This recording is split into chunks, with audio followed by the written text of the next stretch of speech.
Hi, and welcome to another edition of Newsmakers Journal of the Vaccine Year. I'm Jerry Roberts. It is Wednesday, April 7th, and we're talking today about housing, policy, and politics.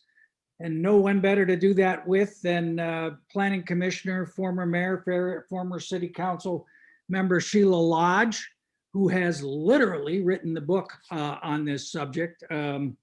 If you haven't read it, and you can't read it because it's backwards, but it's Santa Barbara, an uncommonplace American town, how thoughtful planning shaped a city. And this is, you really shouldn't have an opinion about what's going on in terms of planning unless you have read that book, because it's really excellent, and it just offers so much perspective on these debates that we're having, which have been going on for decades and longer in some cases. So, Mayor, I wanted to have you on to talk specifically about this debate at the City Council last week about a new design criteria for housing, basically change. And I really need an explanation. Nick and Josh were very helpful, but I'm still a little confused. But basically, for downtown, it would change the criteria from the number of units you are putting into a multi-unit project, either condo or apartments, to a floor area ratio. So in other words, the size of the building becomes the key factor. Can you talk a little bit about what that change is and what difference it would make? It's not just applied to the central business district. It's applied to all, it's proposed to be applied to all multi-family properties in the city. And city staff came up with a survey in which they asked, what size do you think building fits in this neighborhood and other neighborhood? And it included everything all the way out to La Cumbre Plaza, and wherever there is multiple family housing, which is pretty much everywhere Right. in the city. It is a different way of determining, well, let me back up a little bit. The development community always wants to have certainty on what they can do with what's on a property. And of course, Santa Barbara is notorious for having design review bodies to go over with a fine-tooth comb just about any project, anything that's being built in the city. Right. And under this arrangement, in which the floor area ratio determines the size of the building, although it doesn't determine its form, you could have a floor area ratio of 1, for example. You could have a 1-story building going to whatever the setback lines are. And it could fill up that space at 1 story. Or you could cut it in half and stack 1 story on top of the other and leave the rest undeveloped, gardens, whatever. Or you could go, depending on which floor area ratio there is, you could make it even taller and with a smaller footprint. Within that, and that would assign a certain, depending on the lot size, and a certain number of square feet of space. So however many units you could put into that ratio, FAR, whatever that number is, then that would be determinative rather than planning it as this is going to be 13 units, correct? Yes, more or less. So there would be it would depend on the size of the units. And in order to discourage the construction of luxury units, talking about, well, they haven't decided actually. I've been asking questions of staff, and there are a number of questions that are undecided. And one of them is what the top size would be allowed.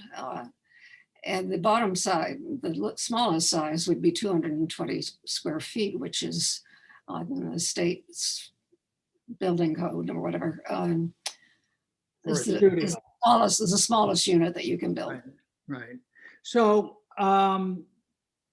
taking a step back from the details for a minute, I mean, basically, this is a policy conflict or a policy tension, if you will, between kind of preserving Santa Barbara's unique character, sensibility, aesthetic, and addressing what some people commonly call the housing crisis. Others might think of it as housing hysteria, but one of the practical elements that you brought, I think, to the debate very clearly is the height. What would be the height limit? And this could conceivably take us from what, 45, 48 feet to 60 feet downtown. Is that correct? That is what some people in the business would like to see. And I pointed out to the council that if you go all along State Street from Cabrillo to Victoria, there are only 12 buildings that are over 2 stories high. And the biggest ones, Balboa Building and Granada Building, were built before the city had height limits. And the community needs to know what they're talking about in this kind of change, because some of the council members are talking about an FAR 4, which means you could just stack up 4 levels of whatever the size of the lot is, one on top of the other in a building. And downtown, in the CBD, there are generally no setbacks. So go ahead, finish your thought. Well, and this could totally change the character of downtown. It would make it perhaps easier for developers, but the council seems to think, build it and, you're going to get affordable housing. You're not. We don't have a housing crisis in market rate housing. We have a housing shortage of affordable housing. Now, the council did adopt an inclusionary ordinance, which requires that if a building if it had 40 units, 4 of the 10% of them, are only 4, would have to be under the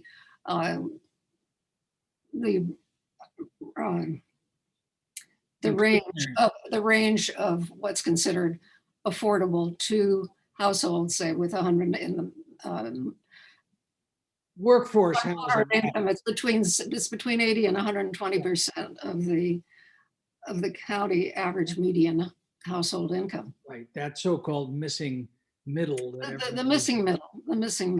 Right. And what people also, the council doesn't also seem to be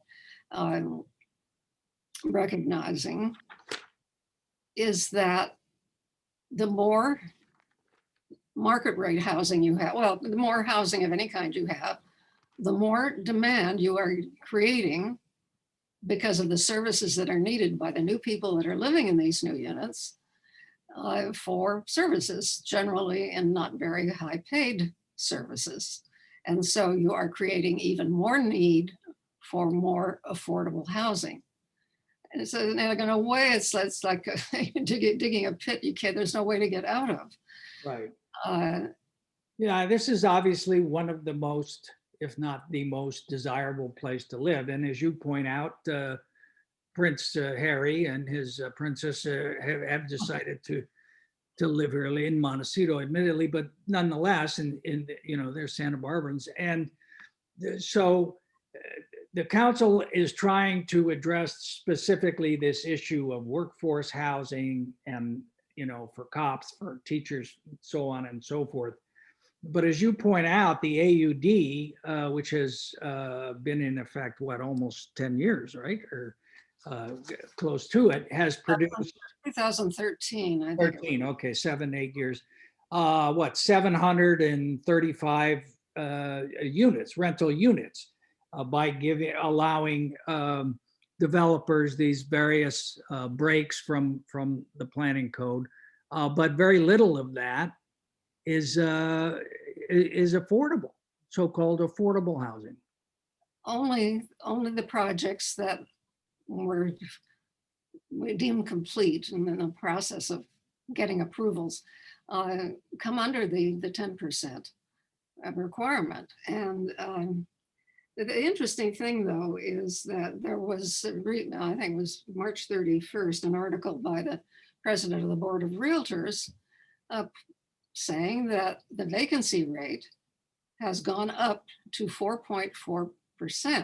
The rental vacancy rate. The rental vacancy rate has gone up to 4.4%. And he said, it's starting to get to a normal level, a healthy level. And for years and years, it's been almost non-existent. But there have been, under the AUD program, the total of 289 units built and another 169 under construction, which is a total of 458 units.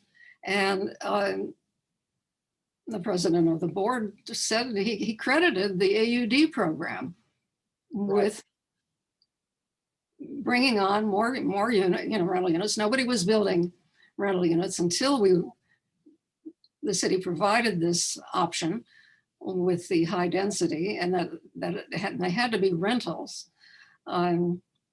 That provided, that began to fill up the hole that And market rate. And it was basically what, a break on the parking requirements was a big piece of it. Now, in talking about the FAR, the floor area ratio, one of the breaks that the developers would be getting in exchange for building rental units would be the height. But your concern is that this would completely, or could completely, change the character of the central business district of State Street. Yes, it could, without achieving the goal of the affordable housing. Except for the 10% that are required under the inclusionary ordinance. Right. And so ultimately, I mean, they had an argument back and forth, and Mike Jordan and Megan Harmon were saying, we got to go big. We got to do something if we're really going to make a dent in this housing issue. And Kristen Snedden and ultimately Eric Friedman and Oscar, I think we're more talking about, wait a minute, what about mountain views and so on. So ultimately they voted unanimously to put it off and hire a consultant to go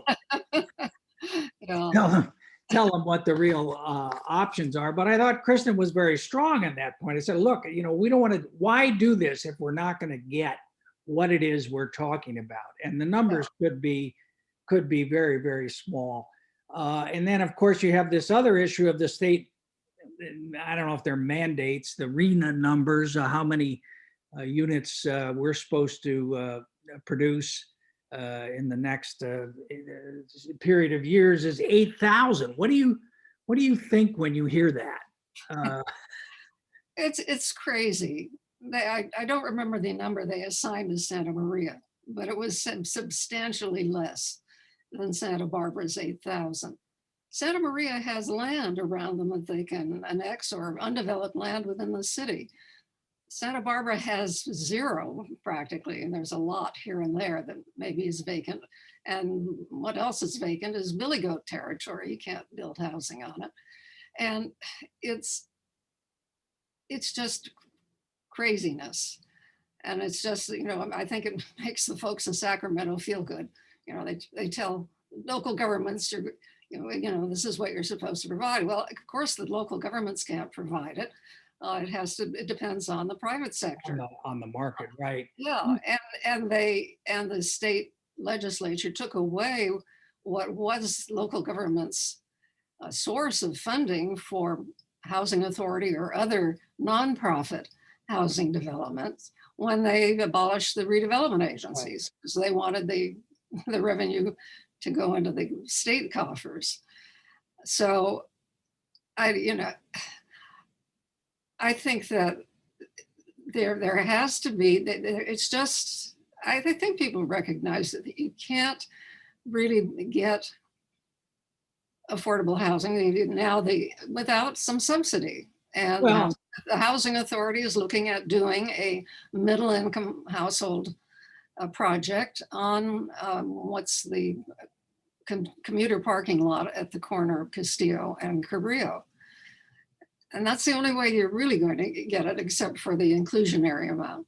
And by the way, the inclusionary amount, state law says you can't impose an inclusionary requirement without doing what's called a nexus study. And the nexus study looks at whether the new market rate units are creating a demand for more middle income and other lower income housing units. so we just get into this, right, this feedback loop that, Yeah, so the city did the study, and the study said, yes, you could do that. And could even go to 15% perhaps.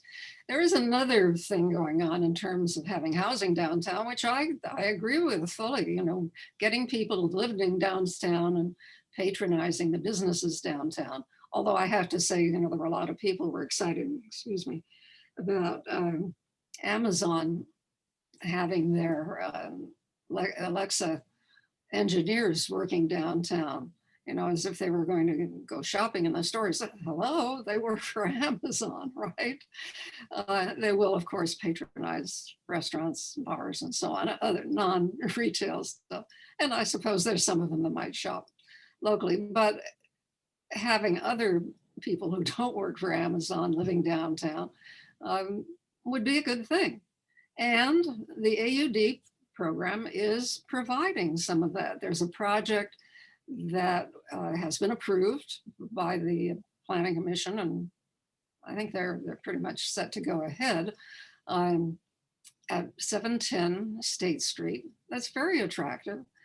And the restoration hardware. yes, and it's James Snell's project.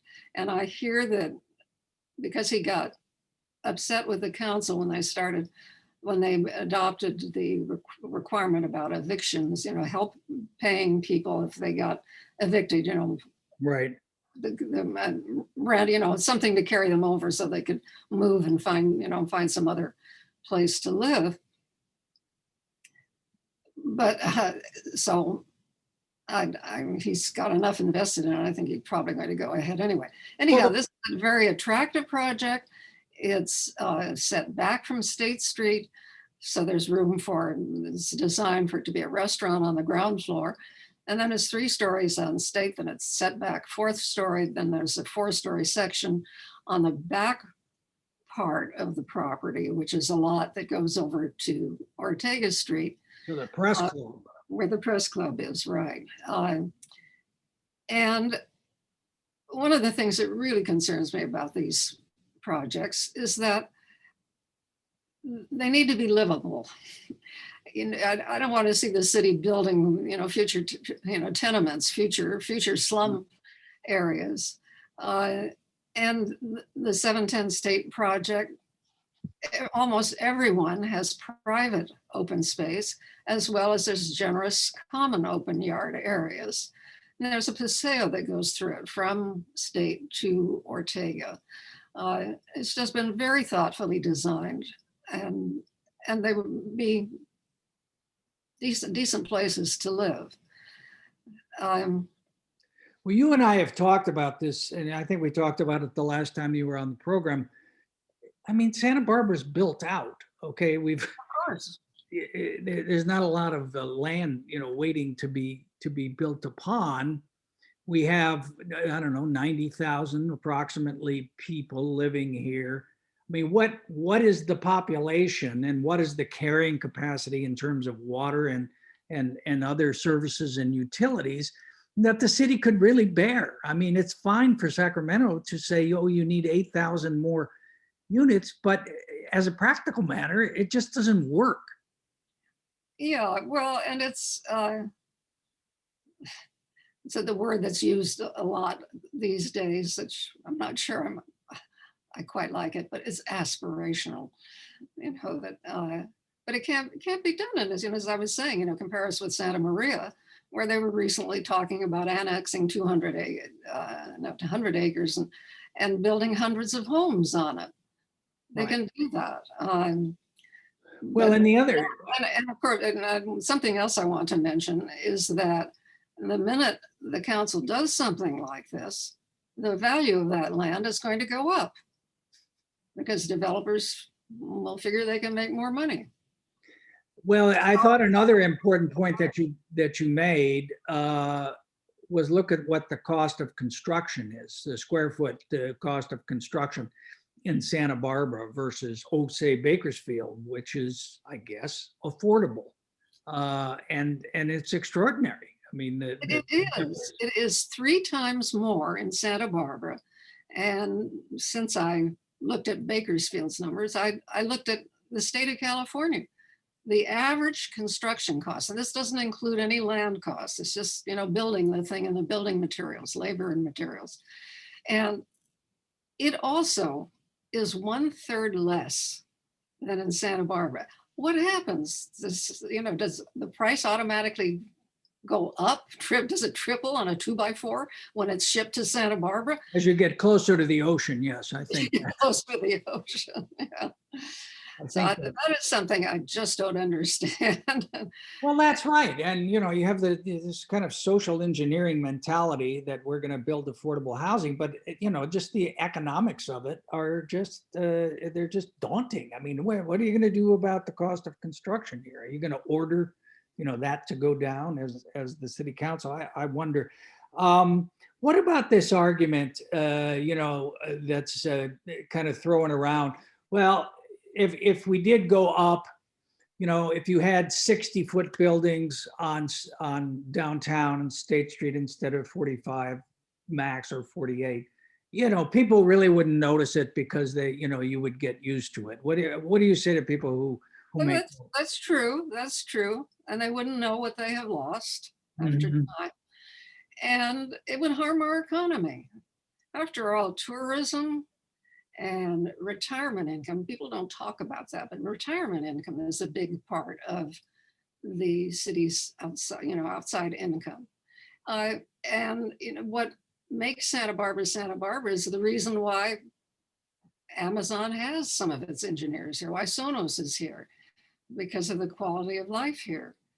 And so you actually, by degrading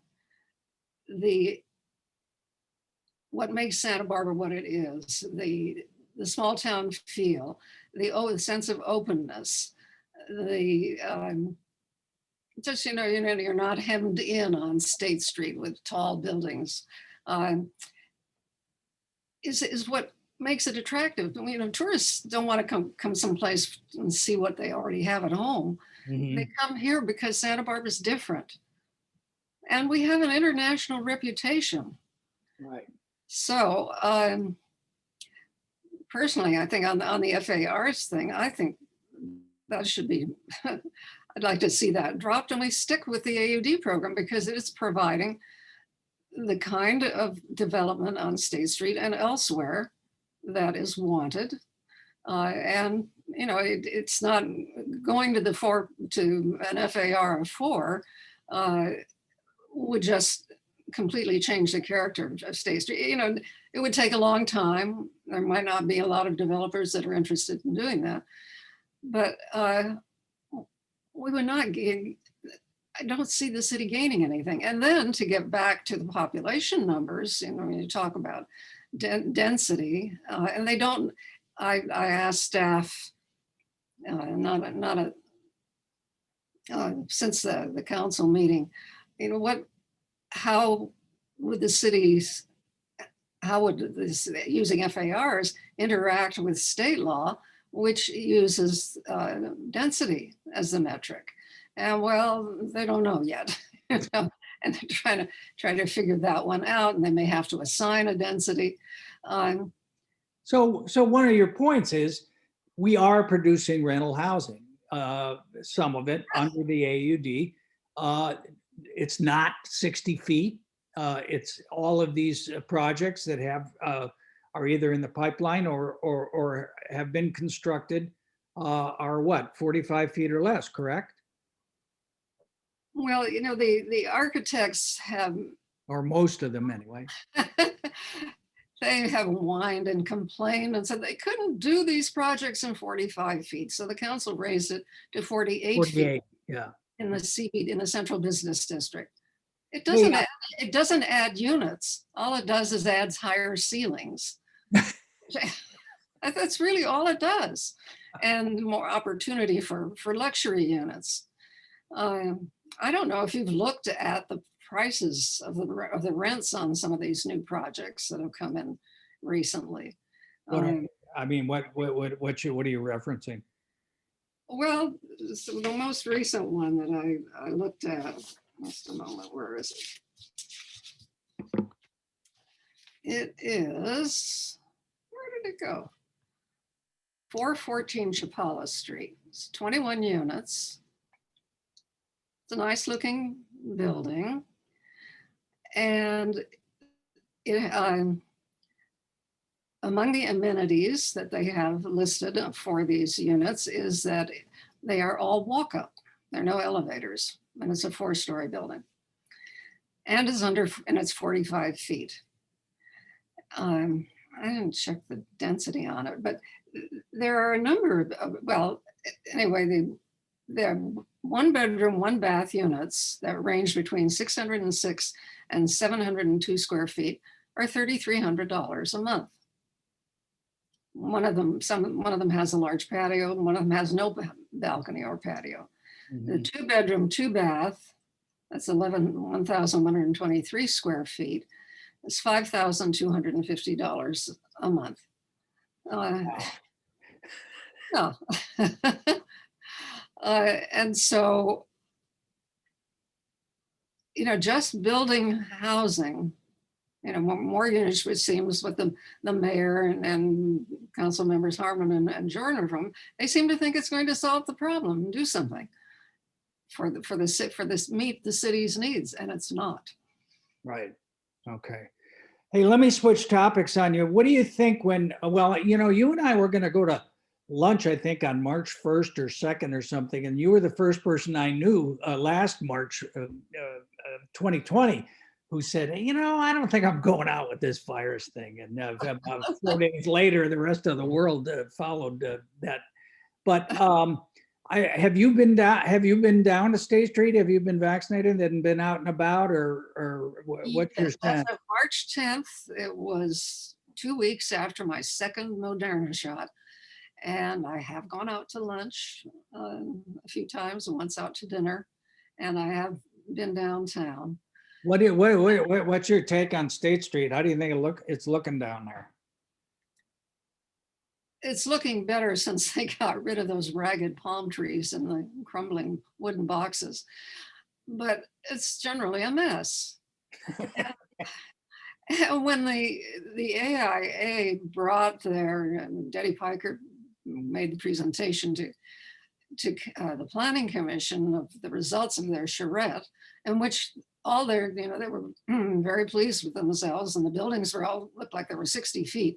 And I looked at their rendering of State Street. I'm sure you've seen it, or you're looking, and first of all, it's a bird's eye view. Bird's eye view isn't the way people see this, but anyway, there's all kinds of street furniture in the middle of the street, and fountains, and that's very nice. But I said, what about parades? And I say that with the parklets. What about parades? Are we not going to go back to that? The Fiesta Parade, the Summer Solstice Parade, the 4th of July Parade. There's such a part of Santa Right. Barbara. Right. And they help draw tourists here too, and so on.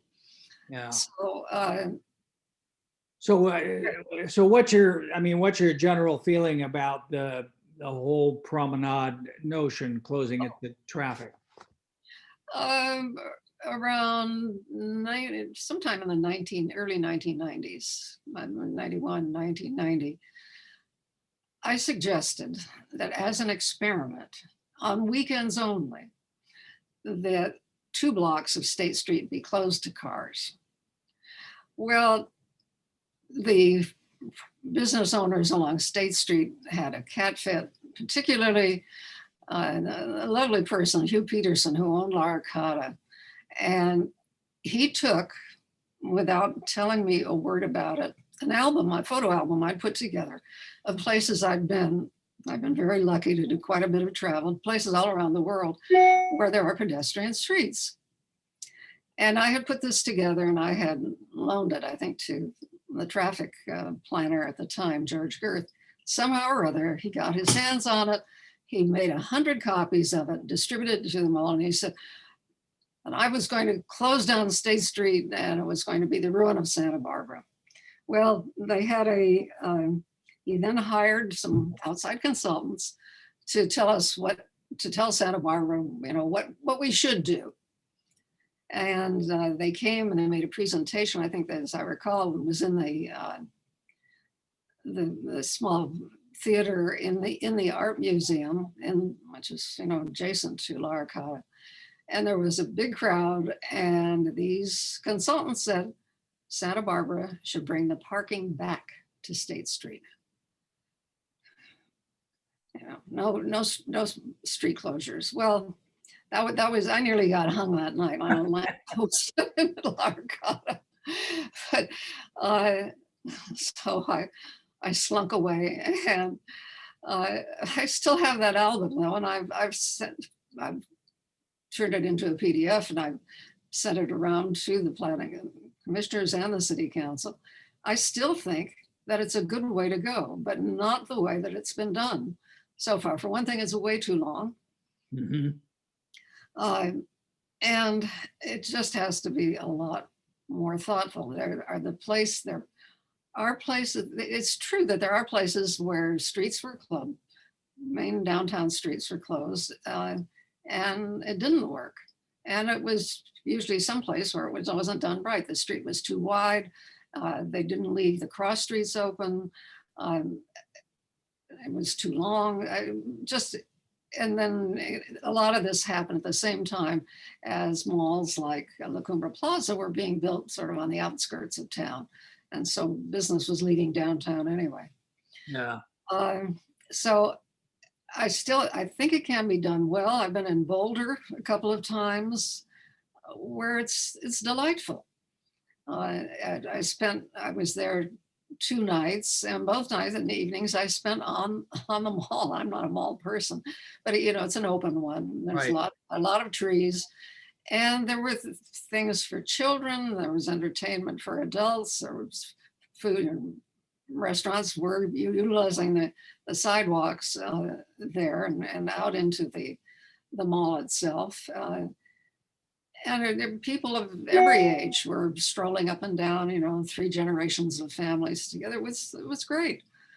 And I think we can create the same thing in Santa Barbara.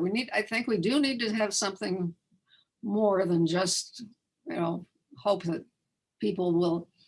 the businesses will open up in the vacant spaces and people will come down for that. I think we need to have something else.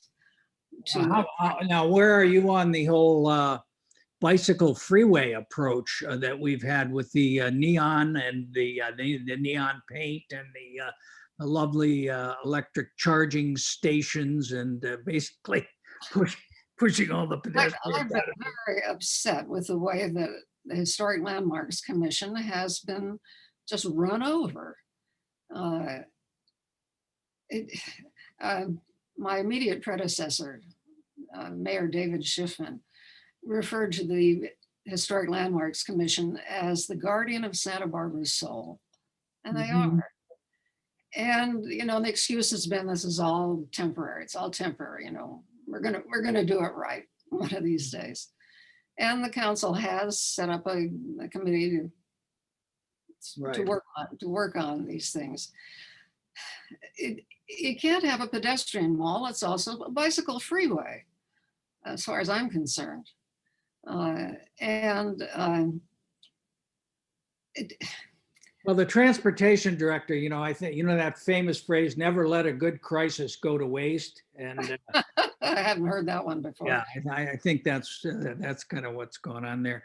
Real quick, let me ask you some about politics a little bit. Have you decided who you're supporting in the mayor's race Yes, I'm supporting Randy Rouse. and why? He's one of the most commonsensical people I know. I first became acquainted with him when I was appointed to the Planning Commission, my first round, in my second round, I'm sorry. And just he was chair of the downtown parking committee, and he was just so sensible and thoughtful. And he was the same way as a council member. And I think he could perhaps bring a little sort of cooling down of it's sort of like all this passion gets involved in these decisions where it doesn't belong. Mhm. And to have more help leadership that provides more thoughtful decision making. Okay. And do you see this, what we talked about earlier in terms of the, attempt to preserve Santa Barbara's special character versus, we got to build housing. Do you see that as an important issue in the mayor's race in the way that candidates are arrayed now? I don't know if it will be or not. I know I've heard from some members of the community who are very concerned about the direction the council's been going with this. And so it may indeed become a major issue.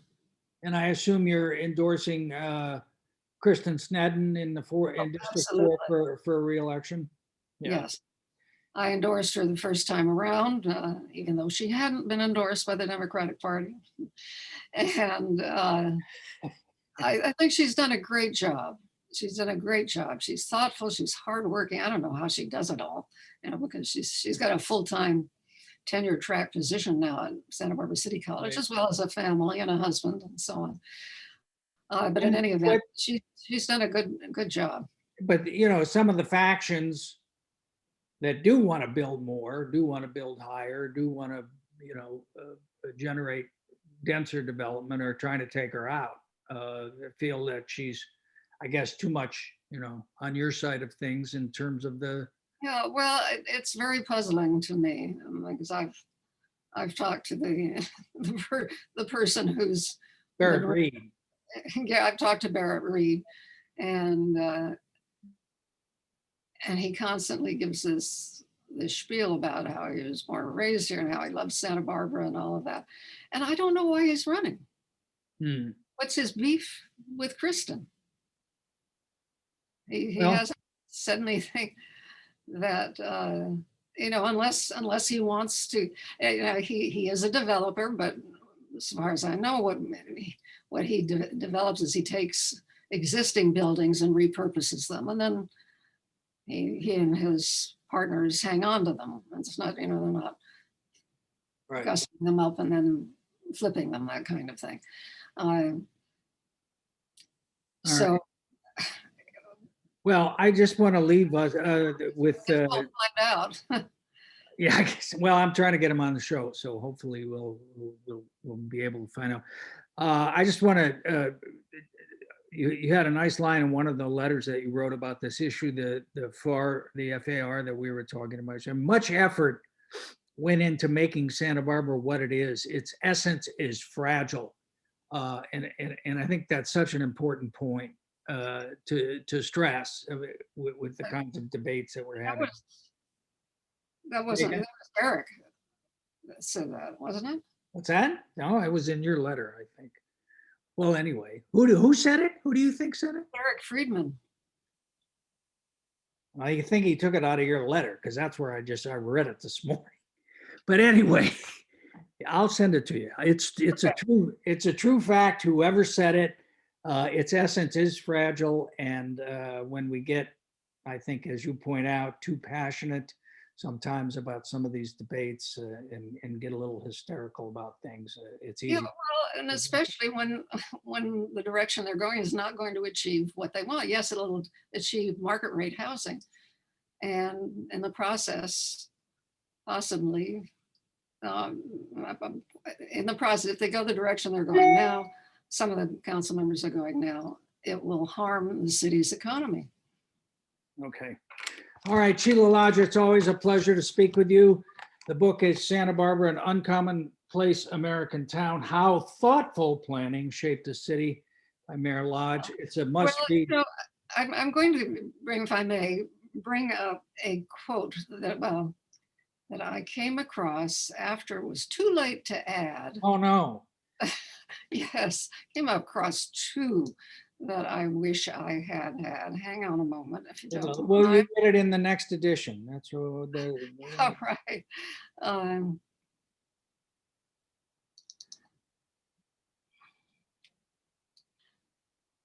the first one that I came across too late was from Bernard Hoffman, who is the one that is responsible for Santa Barbara's iconic architecture. And he said, perhaps it was because we were newcomers. They came to Santa Barbara in 1919. But you know, there's another choice one from Wigan, the author of Rebecca of Sunnybrook Farm, who came here for the first time in 1872 to spend the winter from New England. And about 20 years later, when she was still coming, she was bewailing the changes in town and how it lost its charm, and the adobes are going, and the fiestas and the rodeos and all of that. And now the town is, you know, they've got a mayor, they have a railroad, and it's becoming modern and losing all its charm and so on. So, you know, and she also complained about the high cost of living. Anyway, to get back to the Hoffmans, perhaps it was because we were newcomers. In reality, this is Mrs. Hoffman's dream, that we saw the possibilities of restoring some of the old time beauty and picturesqueness and preserving what we already have. Hoffman was the one that restored Casa de la Guerra and Paseo, El Paseo built around it, and other projects. And the idea, the inspiration really came from his wife. So she's the one that deserves the credit. But the other quote that I was thinking of is in an interview years later, Estelle Bush, one of the housewives who sued the city over the El Mirasol approval. This was a project of two 109-foot towers where Esquek Park Memorial Gardens are now. The Planning Commission turned it down. The public, you know, there are like 1,000 signatures, you know, in opposition, but the council approved on a split vote. And after they did, Estelle Bush, who was one of the housewives, one of two housewives and an engineer, who found an attorney who would work pro bono for free to sue the city over that project, that approval. And she said, quote, "Peons were able to sue 29 of the wealthiest people in the community, the council, the mayor, Jerry Beaver and Bill Alexander. They were the developers, and we won. I was so proud," she said. And she deserved to be. And because of her and the other housewife, Frances Yulo, and the engineer was Davies. He and his wife owned the Earthling bookstore later. You know, we have a beautiful garden, the Esquek Park Memorial Gardens, instead of condo towers. And if those things had been approved, there wouldn't be any way for the council to turn down other such approvals. And it would have just been an entirely different community. Right. Each person, no, you know, you don't have to, you can be a peon, you don't have to be wealthy, you don't have to be influential. Each person can make a difference. All right. Sheila Lodge, it's always great to talk with you. You're such a community treasure and a repository of so much information and history and sensibility about Santa Barbara. So thank you very much for your time. Well, thank you for having me. Take care. Stay safe. Okay, you too.